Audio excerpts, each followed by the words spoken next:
She found the photos on New Year's Eve. Photos that made her blood run cold. Photos of herself that she never knew existed. And 12 hours later, her stepfather was dead. This is Jade Janks, successful interior designer, loving daughter, cold-blooded killer. December 31st, 2020. While millions celebrated the end of a nightmare year, Jade was living through her own personal hell. Because what she discovered on Tom Merriman's computer that night didn't just destroy her world, it signed his death warrant. Imagine you're helping your stepfather fix his computer, the man who raised you, the man you trusted, the man you called dad, and then you see them, intimate photos of yourself, photos taken without your knowledge, photos that reveal the monster hiding behind a father's smile. What would you do? Call the police? Confront him? Walk away? Jade Janks chose murder. Within hours of her discovery, 64-year-old Thomas Merriman was unconscious on his kitchen floor. Drugged, helpless, at the mercy of the woman he thought loved him like a daughter. But Jade wasn't finished. She dragged his body to her truck, drove him to his own driveway, and left him there to die like garbage under a pile of trash. When police found Tom's body on January 2nd, they had no idea they were looking at one of the most calculated family murders in California history. No idea that the grieving stepdaughter who discovered the body was the same woman who put it there. Jade played the perfect victim. Tears on command, shock and horror at his death. Even helped police search for clues she knew they'd never find because she destroyed them all. For months, she almost got away with it. Almost convinced everyone that Tom's death was natural. Almost escaped justice for the perfect murder. But killers always make mistakes. And when Jade's mask finally slipped, the truth that emerged was more twisted than anyone imagined. Before we reveal how this master manipulator was finally caught, smash that like button, subscribe for the most shocking true crime cases, and tell me in the comments, do you think she was justified? Because what you're about to discover will make you question everything about justice, revenge, and family secrets that should never see the light of day. This is the story of how one horrifying discovery turned a daughter into a killer, how betrayal became murder, and how the perfect crime became the perfect downfall. Jade Janks thought she was untouchable. She was wrong. Meet Jade Sasha Janks, 39 years old, successful interior designer, your personal design concierge, as she called herself. Born in Texas on October 14th, 1983, Jade had creativity flowing through her veins. She came from a family of builders, remodelers, and artists. Design wasn't just her career, it was her DNA. By 2020, she built Jade Janks Interiors into a thriving business in one of California's most expensive coastal communities. Her Instagram showcased stunning transformations, perfect color palettes, and spaces that looked like they belonged in magazines. Over 1,600 followers admired her work. Clients trusted her with their most intimate spaces. Jade had the kind of life people envied.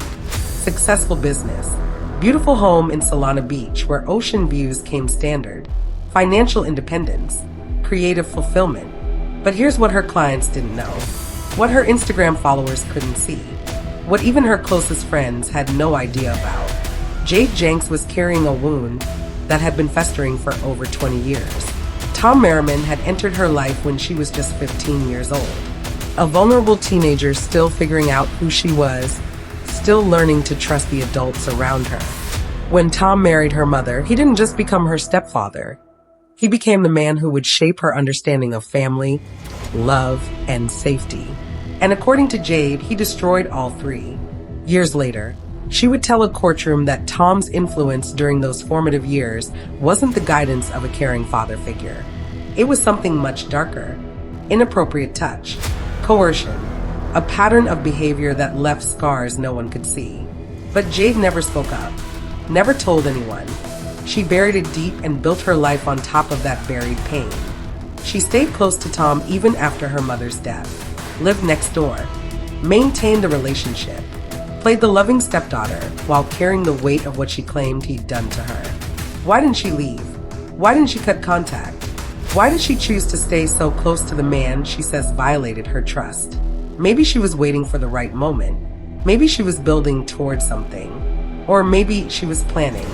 Because successful interior designers understand something most people don't. They know that the most beautiful spaces often hide the ugliest secrets. They know how to make things disappear, how to clean up messes, how to transform a scene completely. And when you live next door to someone, you know their routines, their weaknesses, their vulnerabilities. You know exactly when they'll be alone. Tom thought Jade was helping him recover from his surgery. He thought she was being the caring daughter he'd raised. He had no idea she was studying him, learning his patterns, waiting for the perfect opportunity. Because Jade Janks wasn't just an interior designer. She was an architect of revenge. And she'd been drafting her plans for over 20 years. The question isn't whether Jade killed Tom Merriman. The evidence would prove that beyond any doubt. The question is what finally pushed her over the edge. What transformed years of buried pain into calculated murder? And why did she choose New Year's Eve, the night when everyone else was celebrating new beginnings, to give Tom Merriman his ending? The answer would be found in a computer, in files Tom never meant for anyone to see, in images that would reveal the true nature of their relationship and ignite a fury that couldn't be contained. But first, you need to understand who these people really were. Because the perfect murder requires the perfect victim. And Tom Merriman, despite all his accomplishments, despite all his community respect, had made himself incredibly, perfectly vulnerable.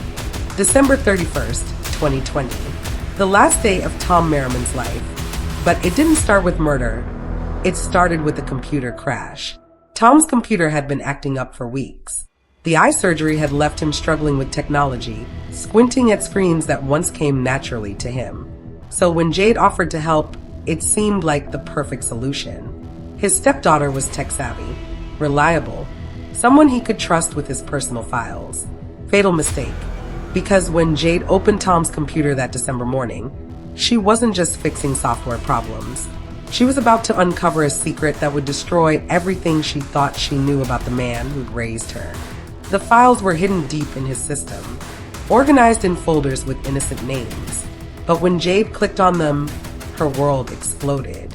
Over 100 explicit photos, all of her, some taken when she was sleeping, others from hidden cameras, images spanning years, maybe decades, photos she never consented to, photos she never knew existed.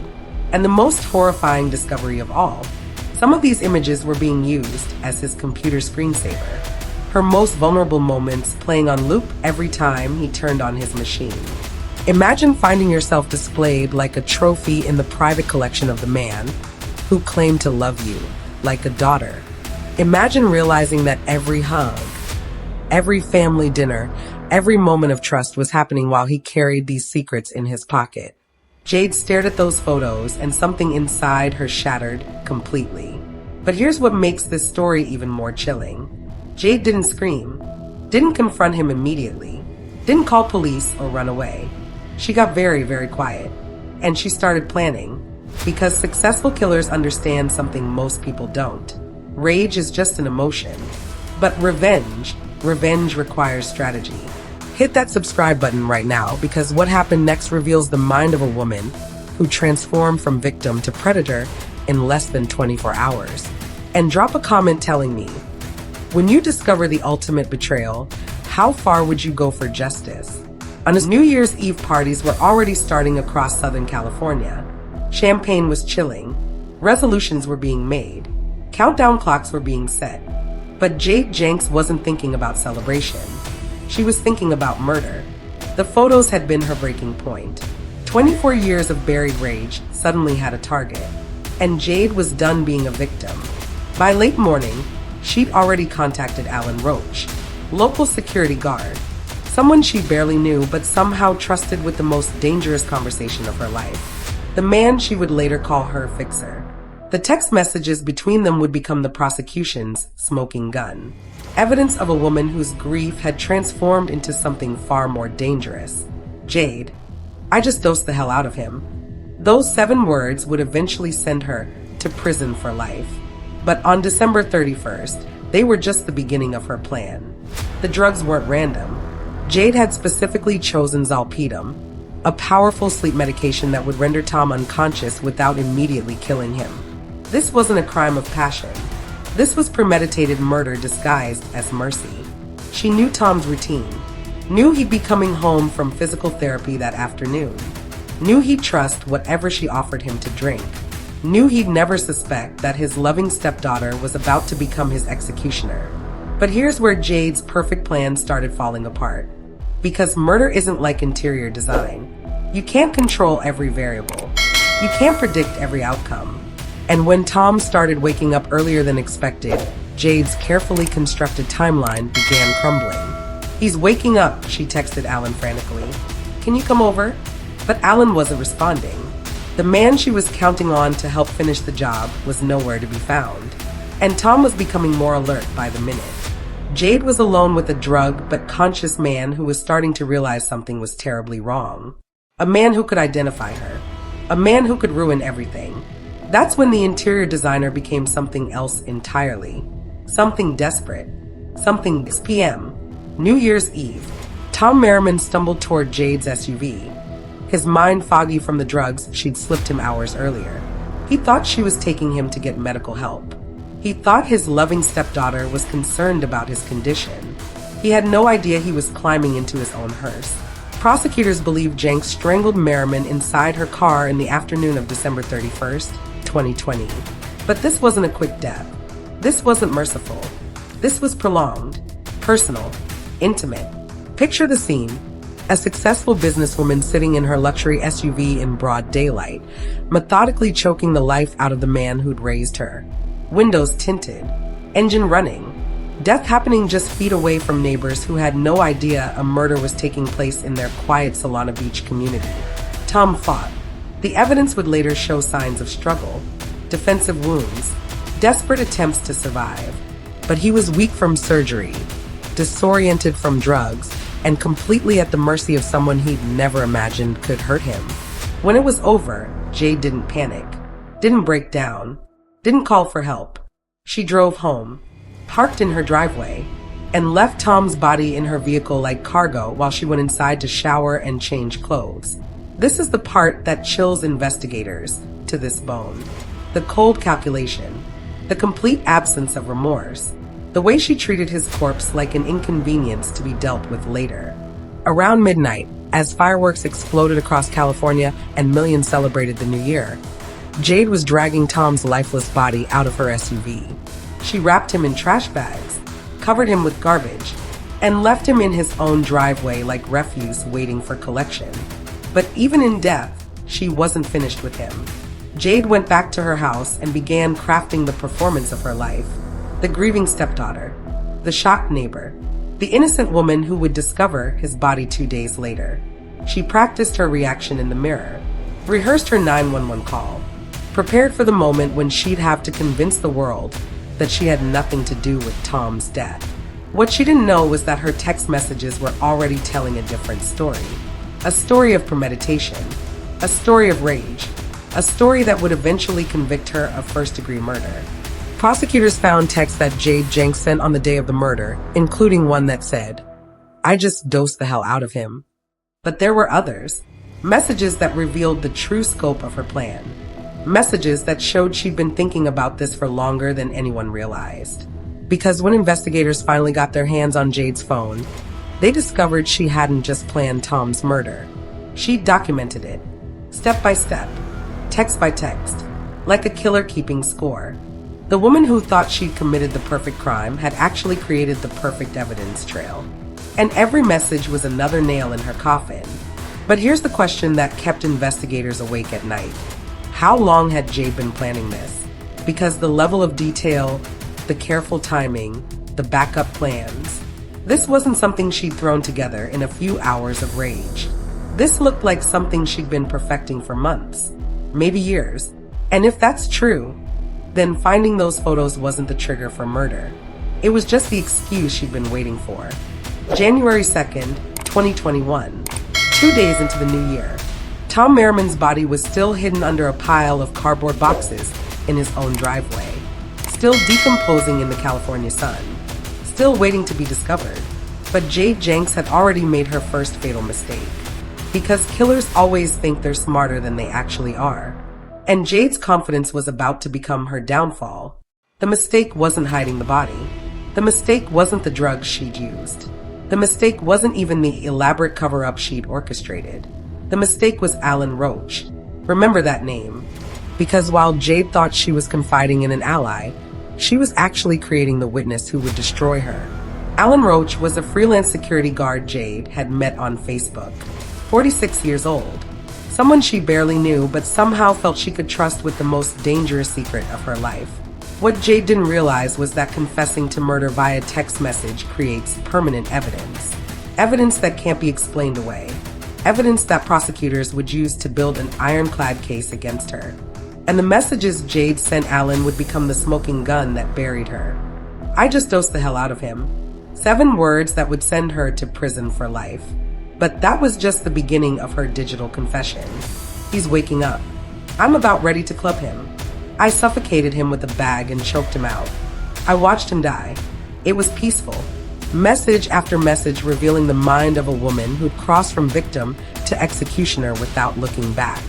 Each text more incriminating than the last. Each word another year added to her sentence. But here's what makes this case even more terrifying. Jade wasn't sending these messages in a moment of panic. She wasn't confessing out of guilt or remorse. She was bragging. The texts read like someone describing a successful business deal. Clinical, detailed, proud. This wasn't a woman consumed by guilt. This was a woman who felt justified in what she'd done. A woman who believed Tom Merriman deserved everything he got. And that's when Alan Roach made the decision that would change everything. He screenshot those messages, every single one, and he called the police. January 4th, 2021. San Diego County Sheriff's deputies received a tip that would crack the case wide open. Not through brilliant detective work, not through forensic breakthroughs, through the killer's own words. When detectives saw those text messages, they knew they weren't looking at a natural death anymore. They were looking at first-degree murder, premeditated, calculated, documented in real time by the killer herself. But they still needed proof. And that's when they discovered just how much evidence Jade had left behind. Drop a like if you're shocked by how she documented her own crime. And tell me in the comments, do you think Alan Roach was right to turn her in? Because what investigators found next would prove that Jade's perfect plan was actually the perfect trap. The search warrant for Jade's phone revealed a digital trail of murder that prosecutors called one of the most comprehensive they'd ever seen. Because while Jade thought she was covering her tracks, she was actually creating a step-by-step guide to her own conviction. Her internet searches in the days leading up to Tom's death read like a killer's manual. Sleeping pill overdose death. How much zolpidem is lethal? Undetectable poisons. How long before a body decomposes? But the most chilling search of all, how to get away with murder. Jade had literally Googled instructions for the perfect crime, and then followed them to the letter. Investigators also discovered she'd been researching Tom's medical conditions, learning about his eye surgery recovery, understanding his pain medication schedule, mapping out his vulnerabilities like a predator studying prey. This wasn't spontaneous rage. This was methodical preparation. When police finally arrested Jade on April 22nd, 2021, she maintained her innocence, claimed the text messages were taken out of context, insisted Tom had overdosed accidentally and she'd only helped move his body to protect him from embarrassment. But the evidence told a different story. A story of premeditation. A story of revenge. A story of a woman who'd spent months planning the perfect murder and years nursing the perfect motive. The forensic evidence was overwhelming. Tom's blood contained lethal levels of zolpidem, the same sleeping medication Jade had access to, the same drug she'd researched online, the same substance she'd bragged about using in her text messages. But prosecutors wanted more than just forensic proof. They wanted to understand the psychology behind the crime. They wanted to know what had transformed Jade from victim to killer. And that's when they made a discovery that changed everything about this case. Because those explicit photos Jade found on Tom's computer, they weren't just evidence of his betrayal. They were evidence of something much worse. Some of those images dated back to when Jade was still a teenager. still living under Tom's roof, still trusting him as a father figure, which meant Tom hadn't just violated her privacy as an adult. He'd been documenting her without consent for over 20 years, creating a secret archive of exploitation that spanned from her adolescence into her 30s. And suddenly, Jade's rage made perfect sense. But would a jury see it the same way? Would they view her as a victim who'd finally fought back? Or a calculated killer who'd used trauma as an excuse for murder? When Jade finally took the stand in her own defense, her testimony would shock everyone in that courtroom. Because what she revealed about her relationship with Tom Merriman was darker than anyone had imagined. And her explanation for why she killed him, it wasn't what prosecutors expected. It wasn't what the jury expected. It wasn't what anyone expected. Because the truth about that New Year's Eve wasn't just about revenge.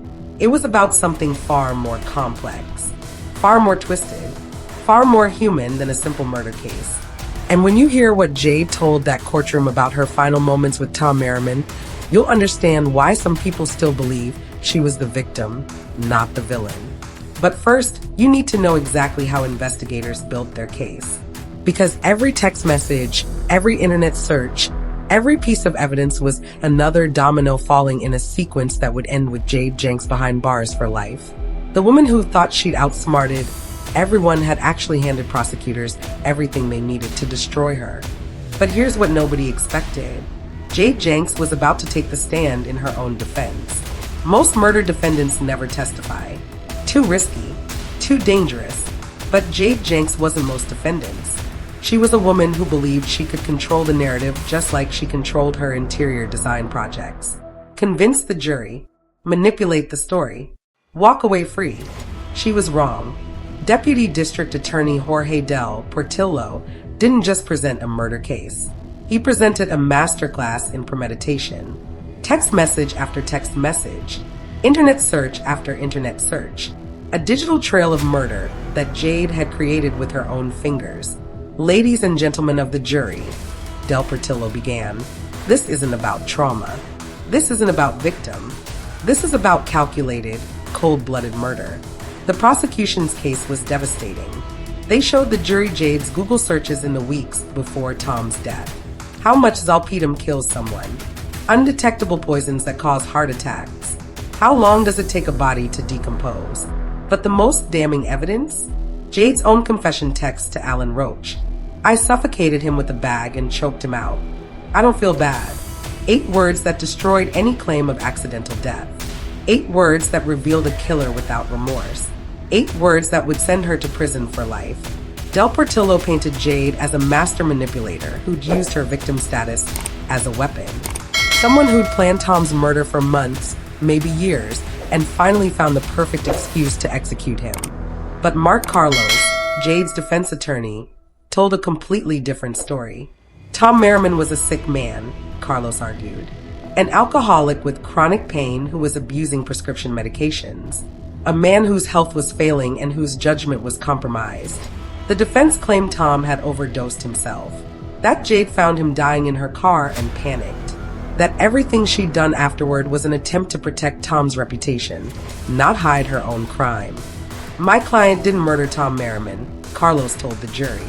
Tom Merriman killed himself. But then Jade took the stand, and what she said under oath would change everything. If you're on the edge of your seat wondering what Jade revealed in that courtroom, smash that like button and subscribe because her testimony was unlike anything anyone expected. And tell me in the comments, who do you believe? The prosecutors painting her as a calculated killer? Or the defense claiming she was protecting a man who'd abused her for decades? Because when Jade Janks opened her mouth to defend herself, she didn't just admit to moving the body. She didn't just confess to hiding evidence. She revealed details about that night that no one saw coming. I wasn't trying to dump his body, Jade testified. I was trying to protect him.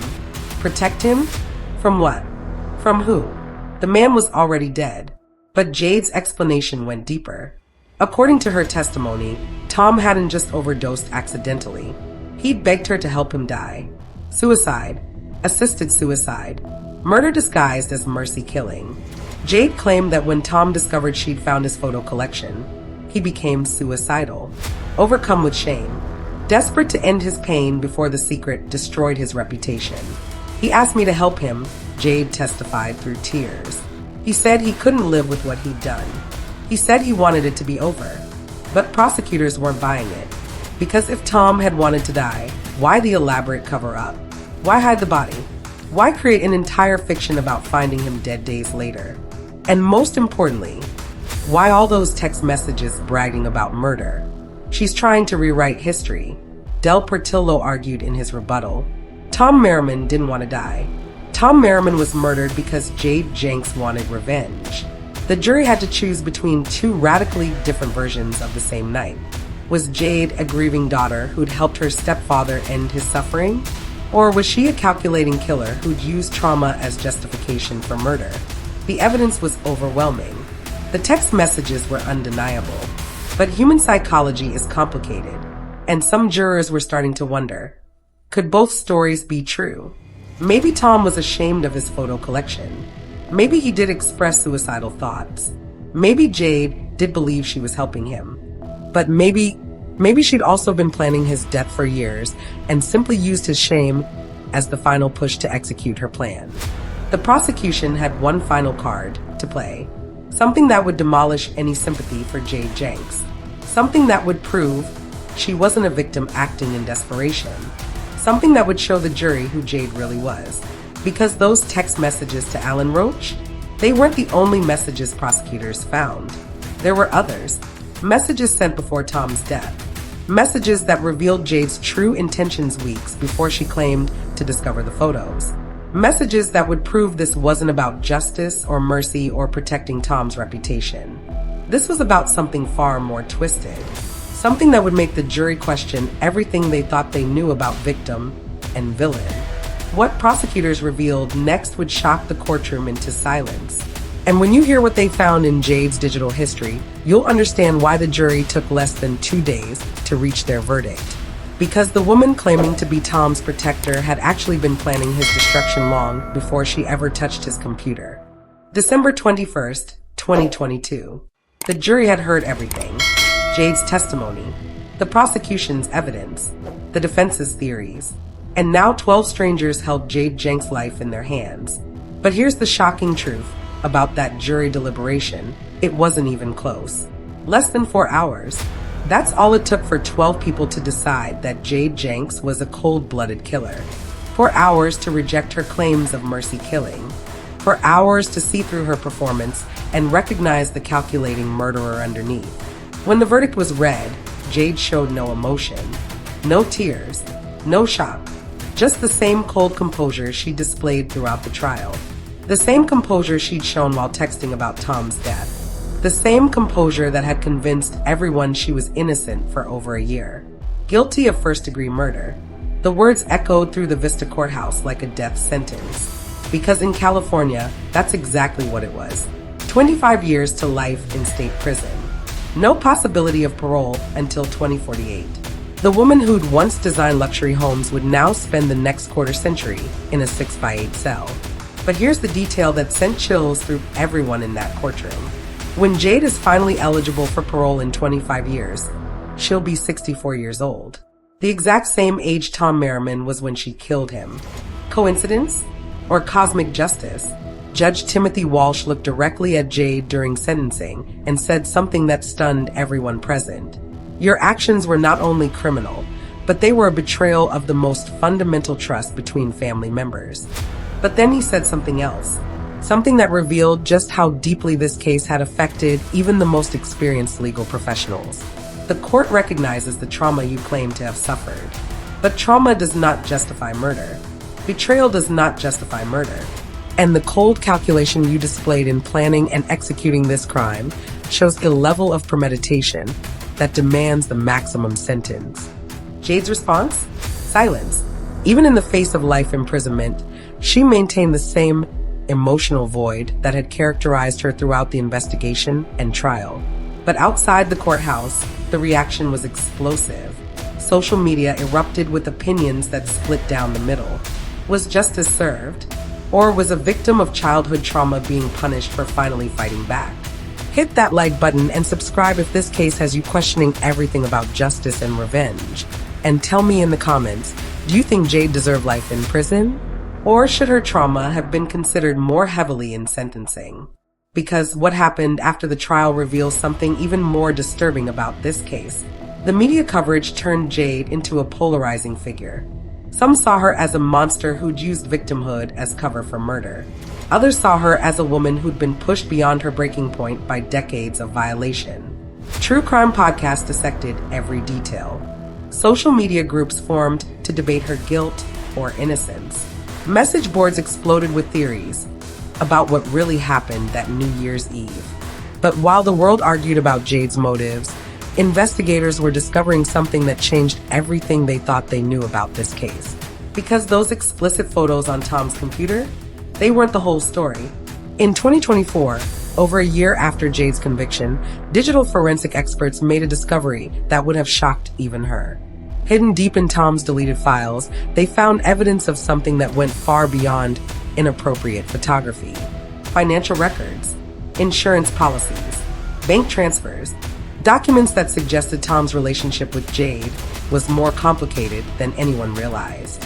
Documents that revealed Jade might have had another motive for murder, a motive she'd never admitted to, a motive that had nothing to do with trauma or photos or childhood abuse. Money, because Tom Merriman wasn't just Jade's stepfather. He was also her business partner, her financial backer, her pathway to the luxury lifestyle she'd built in Solana Beach. And in the months before his death, their business relationship had turned toxic. Legal disputes, broken contracts, threats of financial ruin that could have destroyed everything Jade had worked to build. What if the photos weren't the trigger for murder? What if they were just convenient cover for a much more calculated crime? What if Jade Janks didn't kill Tom Merriman because she was traumatized? What if she killed him because he was about to destroy her financially? This case isn't over. Even with Jade behind bars, questions remain. Questions that challenge everything you think you know about victim and villain. Questions that reveal how trauma, money, and revenge can combine into the perfect storm for murder. Today, Jade Janks sits in a California prison cell, serving 25 years to life for first-degree murder. She maintains her innocence, claims she was protecting Tom from shame, insists she never intended for him to die. But the evidence tells a different story. A story of premeditation, a story of revenge, a story of a woman who used every tool at her disposal to commit what she thought would be the perfect crime. The woman who once helped people create their dream spaces is now trapped in a nightmare of her own making. And she has 25 years to think about that New Year's Eve when she chose murder over mercy. But here's the final twist that will haunt you long after this video ends. In 2024, almost 2 years after her conviction, Jade Janks filed an appeal. And in that appeal, she made a claim that nobody saw coming.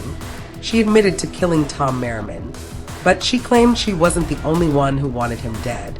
Because according to Jade's appeal, there were other victims, other photos, other women who discovered Tom's secret collection and wanted revenge.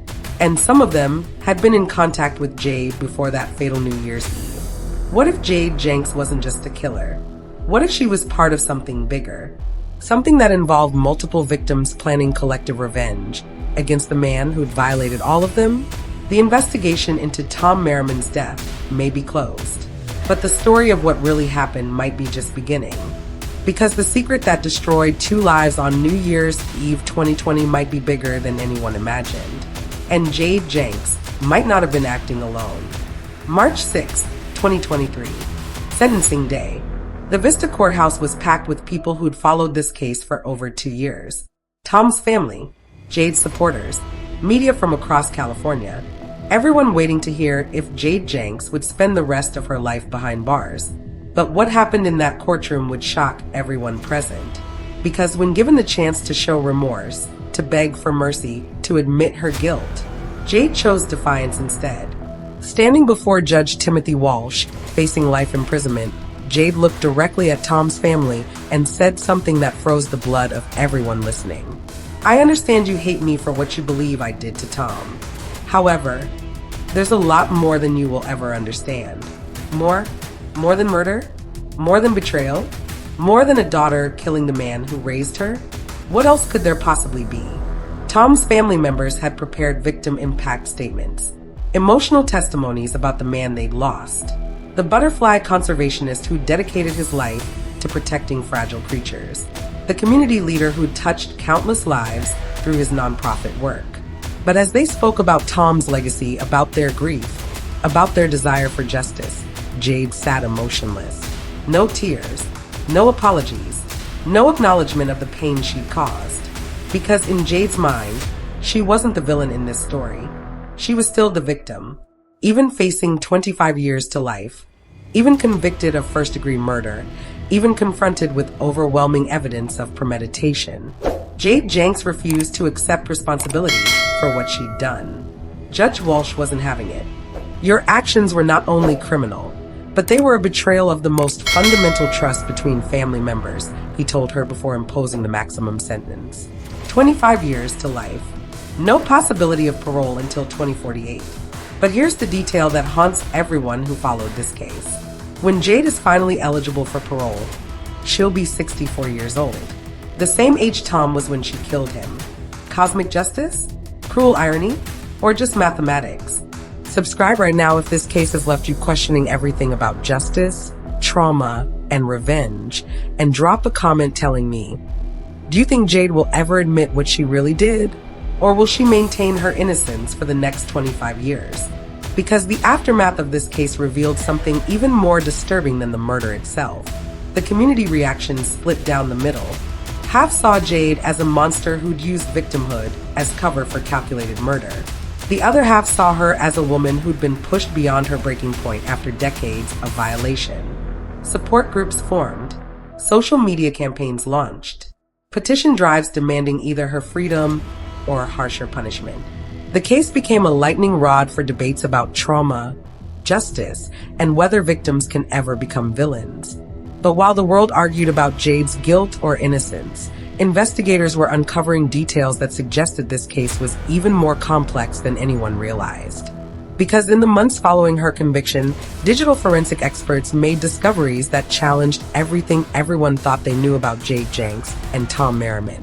Bank records revealed that Tom had been financially supporting Jade's business for years, not as a father helping a daughter, but as a business partner with formal contracts and legal obligations.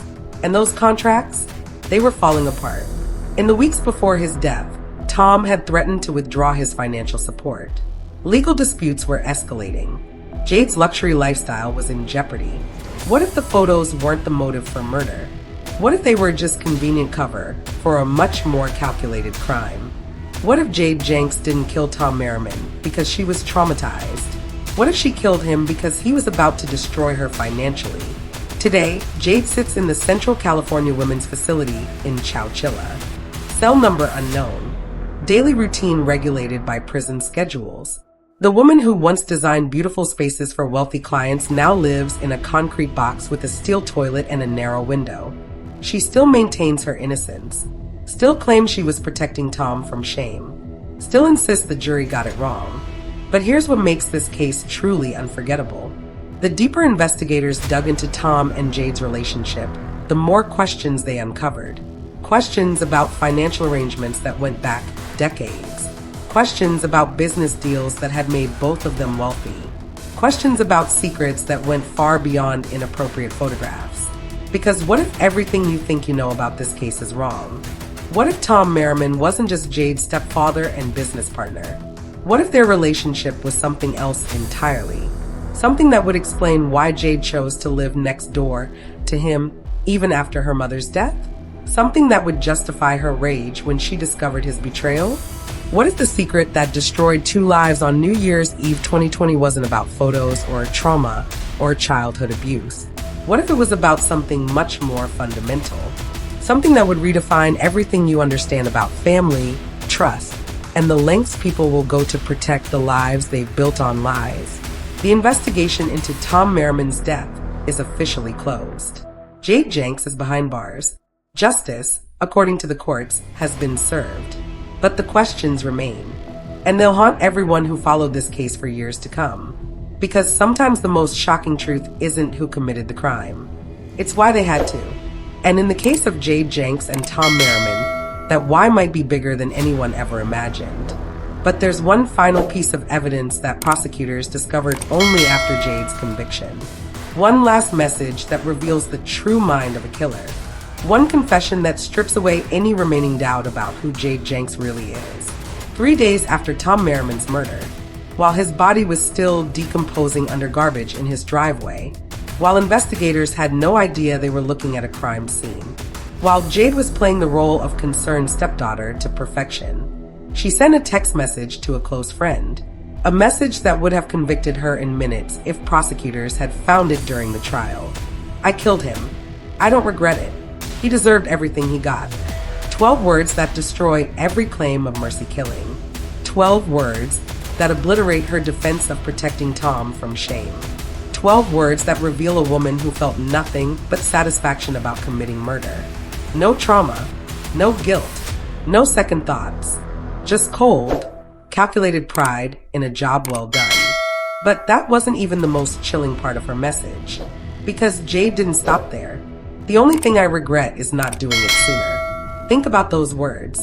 Really think about them. This woman had been planning Tom's death for years. Not weeks, not months, years.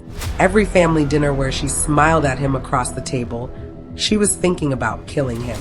Every time she helped him with his computer problems, she was gathering intelligence for his murder. Every conversation where she called him dad, she was studying his weaknesses. Jade Janks had been living next door to Tom Merriman, not as his loving stepdaughter, but as his future executioner. And the most terrifying part? She'd enjoyed every minute of it. The message continued with details that would make your blood run cold. Details about how peaceful he looked when he died. Details about how satisfying it felt to watch the life leave his eyes. Details that revealed a woman who didn't just kill for revenge, she killed because she liked it. This wasn't justice. This wasn't trauma response. This wasn't even about the photos. This was about power. The ultimate power over someone who'd once had power over her. If you made it this far, you deserve to know the full truth about this case. Hit that subscribe button, smash the like, and share this video because what I'm about to tell you will haunt your dreams.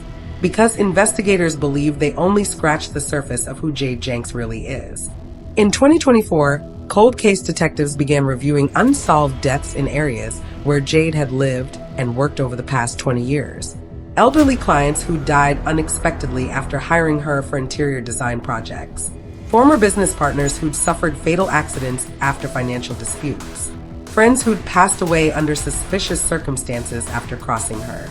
The pattern was subtle, spread across decades, disguised as natural causes or tragic accidents.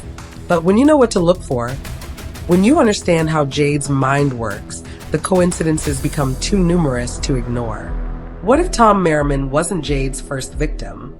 What if he was just the first one she got caught killing? What if the woman who designed beautiful spaces for wealthy clients was actually selecting her victims, learning their routines, gaining their trust, and then eliminating them when they became inconvenient? The investigation is ongoing. Files are being reopened. Bodies are being exhumed. And Jade Janks sits in her prison cell, knowing that every day brings investigators closer to uncovering the full scope of what she may have done. But here's the detail that will keep you awake tonight. When asked by prison psychologists about her feelings regarding Tom's death, Jade's response was captured in official records.